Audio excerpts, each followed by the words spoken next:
ضلع خیبر وادي تیرا چې د باډې نه په 100 کیلومتره باندې لرې پرته یو ښایسته علاقه ده. د وادي تیرا لمن د افغانستان سره هم لګېدلې ده. یاد دې وي چې د وادي تیرا د جنوبي ایشیا په ښایسته علاقو کې هم شمار شوې ده.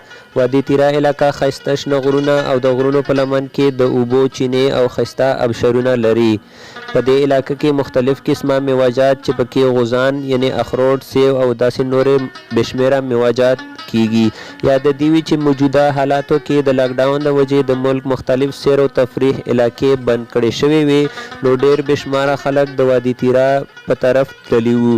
د پېښور سره تعلق لرونکو خلکو د وادي تیرا ډېر زیات صفتونه کول او دا یې هم وویل چې د وادي تیرا خلک په قوم افریدي چې ډېر غیرتي، مهمان نواز او بهادر خلک دي. هغه دا هم وویل چې موږ به بیا هم راځو او د نورو خلکو له به هم د تیرا د ښایست صفتونه کوو چې هغوی هم راشي او د تیرا چکر ووهي.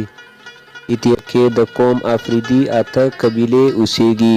د دوی د زندګۍ تیرولو د غمخادۍ او داسې نور رسومات د اسلامي طریقې باندې کوي.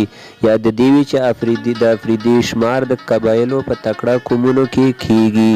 تیرا کې داسې علاقې هم شته چې پکې ټول کال واوره پرته وي. دغه علاقې ته مورګه ویلی شي. مورګه چې د افغانستان سره په بارډر باندې پراته علاقه ده. یاد دې وي چې وادي تیرا آبهوا د مری کالام ناران کاغان نه ډیره مختلفه او فایدهمنه ده.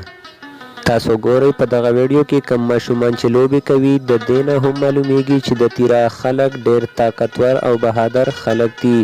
یاد دې وي چې د تیرا خلکو یعنی افریدو د ملک دپاره ډیر قسمه قربانۍ ورکړي دي. کیمرامین آصف خان سره محمد فرحات، قبایل ټي وي د پښتون آواز، ضلع خیبر.